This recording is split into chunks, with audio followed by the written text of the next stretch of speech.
कोकणातील स्थानिक स्वराज्य संस्था मतदारसंघाच्या विधान परिषद निवडणुकीत महायुतीचे उमेदवार आणि राष्ट्रवादी काँग्रेसचे युवा नेते अनिकेत तटकरे बिनविरोध निवडून आले आहेत। शिवसेनेचे उमेदवार बाळ माने यांना ठाकरे गटालाच धक्का देत आपला उमेदवारी अर्ज मागे घेतलाय। दुसरीकडे शेकापच्या उमेदवारांनीही आपले अर्ज मागे घेतल्यानं तटकरे यांच्या विजयाची केवळ औपचारिकता बाकी आहे। विधान परिषद निवडणुकीसाठी उमेदवारी अर्ज मागे घेण्याचा गुरुवार हा शेवटचा दिवस होता। दुपारी सुमारे 1:30 वाजेच्या सुमारास भाजपचे मंत्री नितेश राणे यांच्यासोबत ठाकरे गटाचे उमेदवार बाळ माने रत्नागिरी जिल्हाधिकारी कार्यालयात प्रकट झाले। माने यांना राणेंसोबत पाहिल्यानंतर पुढे काय होणार याचा सर्वांनाच अंदाज आला होता। त्यानंतर माने यांनी आपला उमेदवारी अर्ज मागे घेतला। यानंतर ठाकरे गटानं त्यांच्यावर शिस्तभंगाची कारवाई केली असली तरी तोपर्यंत राष्ट्रवादीचे अनिकेत तटकरे यांनी दुसऱ्यांदा विजय निश्चित केला होता। स्थानिक स्वराज्य संस्था मतदारसंघांच्या या निवडणुकीत मोठे राजकीय नाट्य पाहायला मिळाले। या निवडणुकीसाठी एकूण 6 उमेदवारांनी अर्ज दाखल केले होते। यामध्ये शिवसेना शिंदे गटाचे आमदार महेंद्र दळवी यांची कन्या जुईली दळवी जुवेकर, महायुतीचे उमेदवार अनिकेत तटकरे, महाविकास आघाडीचे उमेदवार बाळ माने, शेकापचे पनवेलचे विरोधी पक्षनेते अरविंद म्हात्रे, नगरसेविका ॲडव्होकेट मानसी म्हात्रे आणि नगरसेवक अनिल चोपडा यांचा समावेश होता। आमदार महेंद्र दळवी यांच्या कन्येच्या उमेदवारीमुळे राष्ट्रवादी काँग्रेसचे नेते सुनील तटकरे अस्वस्थ झाल्याची चर्चा होती। जुईली दळवी जुवेकर यांनी उमेदवारी मागे घ्यावी यासाठी प्रयत्न सुरू होते। सुरुवातीला आमदार दळवी यांनी राष्ट्रवादीला जागा देण्यास विरोध दर्शवला होता आणि तटकरे यांच्यावर टीकाही केली होती। मात्र उपमुख्यमंत्री एकनाथ शिंदे यांच्या सूचनेनंतर त्यांनी आपल्या कन्येचा उमेदवारी अर्ज मागे घेतला। यानंतर गुरुवारी अर्ज मागे घेण्याच्या अंतिम दिवशी शेकापच्या 3 उमेदवारांनी तसंच ठाकरे गटाचे बाळ माने यांनीही माघार घेतली।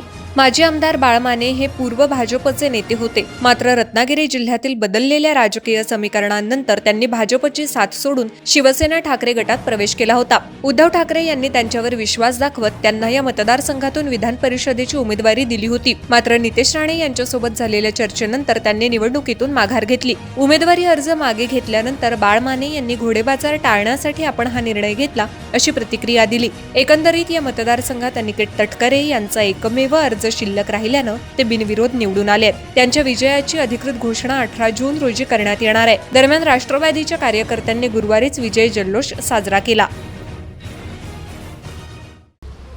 मी सर्वप्रथम माझे आदर्श माझे नेते दिवंगत आदरणीय अजितदादांना मी निवडणूक समर्पित करतो।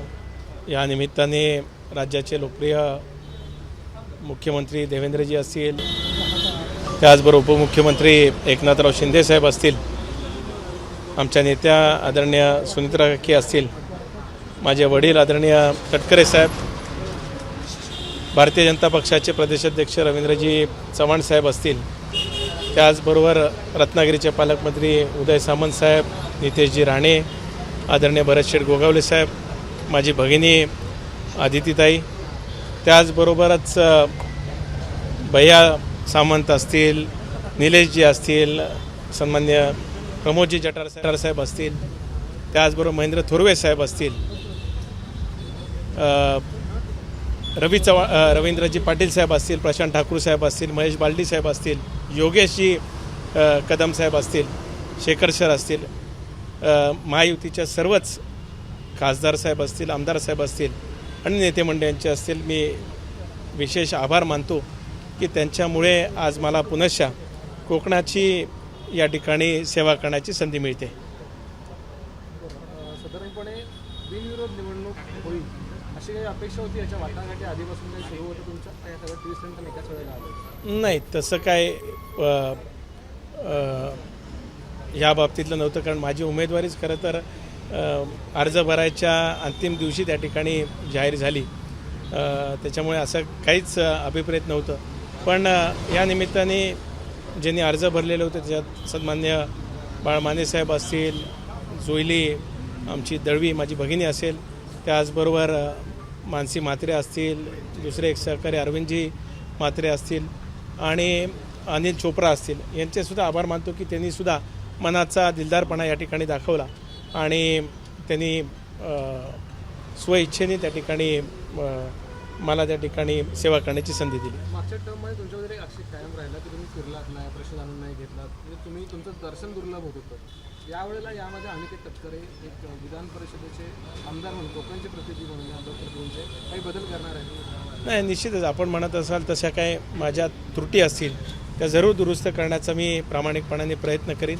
आपल्यासारखे पत्रकार महोदय जे समाजाचं प्रतिनिधित्व करतात त्यांच्या ज्या काही सूचना असतात त्याचं पालन करून माझ्यामध्ये सुद्धा कशा पद्धतीने सुधारणा करता येईल तो करण्याचा निश्चितच प्रयत्न त्या ठिकाणी करेन. वर्षानंतर एकदाच रत्नागिरी जिल्ह्यात येतात, तो पण उमेदवारी अर्ज भरण्यासाठी. कारण ते आमदार किंवा मंत्री असू शकतात त्या जिल्ह्यात, पण सदस्यांचे पण काही प्रश्न असतात. मला ताई जरूर आपण म्हटलेलं मान्य आहे, पण माझ्या 6 वर्षाच्या कालखंडातील एकही DPCची बैठक असेल, ज्या वेळेस खरीपची बैठक असेल त्याच्याखेरीजसुद्धा मध्यंतरी करोनाचा कालखंड झाला, निसर्ग चक्रीवादळ झालं, तौक्ते चक्रीवादळ झालं, त्याचबरोबर इतरसुद्धा काही आंबा बागायतदारांचे प्रश्न असतील, मुंबई महामार्गासारखा गेले 14 वर्ष सुरू असलेला आपला प्रश्न असेल, काजू बागायतदारांचे असतील, मच्छीमारांचे प्रश्न असतील, मी माझ्या परीने मांडण्याचा प्रामाणिकपणाने प्रयत्न केला. आपण म्हणताय तसं जरूर त्याच्यामध्ये अधिकच्या फेऱ्या रत्नागिरी सिंधुदुर्गमध्ये वाढवण्याचा प्रयत्न निश्चितच मी करेन. सगळं मॅनेज करताना कसं महत्त्वाचा वाटतंय? रोल कोणाचा म्हणावा लागेल? निवडणूक बिनविरोध होण्यामागे महत्त्वाचा रोल कोणाचा म्हणावा लागेल? मी तर मगाशी सांगितल्याप्रमाणे सर्वच मान्य मुख्यमंत्री महोदय असतील, उपमुख्यमंत्री महोदय असतील, आमच्या नेत्या सुनेत्रा काकी असतील, त्याचबरोबरच तटकरे साहेब असतील, नितेशजी असतील, ज्ञात अज्ञात सर्व शक्ती ज्या पाठीमागे राहिल्या त्यांचे सगळ्यांचेच आभार. मी मगाशी सांगितलं साहेब, मी हा विजय माझे नेते दिवंगत अजितदादा पवार यांना समर्पित करतो. सर, मॅनेज केल्यावर कसं वाटतंय? बचत झाली आहे, त्रासाची बचत झाली आहे, वेळेची बचत झाली आहे, सगळ्या गोष्टींची जी आर्थिक पण बचत झाली बचत झाली आहे आहे. त्याचा मतदारांना कसा लाभ होईल? नाही तसं ओव्हरऑल निवडणुकीमध्ये आपण असं म्हणजे शेवटी प्रचार हा भाग त्या ठिकाणी असतोच, पण जरी आता ही निवडणूक आपण म्हणतात तसं बिनविरोध जरी झाली असेल तरी पुढच्या 10 दिवसामध्ये सगळ्या मतदारांचं जसं उमेदवार म्हणून मी गाठीभेटी घेणार होतो तसं घेण्याचा माझा निश्चितच पुढच्या 10 दिवसामध्ये प्रयत्न राहणार आहे. सर, सगळं मॅनेज झाल्यावर कसं वाटतंय? रिलॅक्स? 2018 मध्ये अदृश्य शक्तींचा हात आपल्याला मिळालेला होता आणि आपण विजय झालेला होता आणि आता पुन्हा एकदा उमेदवारी अर्ज मागे घेण्याच्या दिवशी एक वेगळं चित्र पाहायला मिळतं. नाही, मी मगाशी सांगितलं ना, ज्ञात अज्ञात सर्वांचंच मी मनापासून या ठिकाणी आभार व्यक्त करतो. धन्यवाद. यूट्यूबवर सुद्धा रायगड टाइम्स सर्च करा आणि पहा रायगडच्या कानाकोपऱ्यातील प्रत्येक बित्तम बातमी. आणि हो, लगेचच सबस्क्राईब बटनवर क्लिक करायला विसरू नका.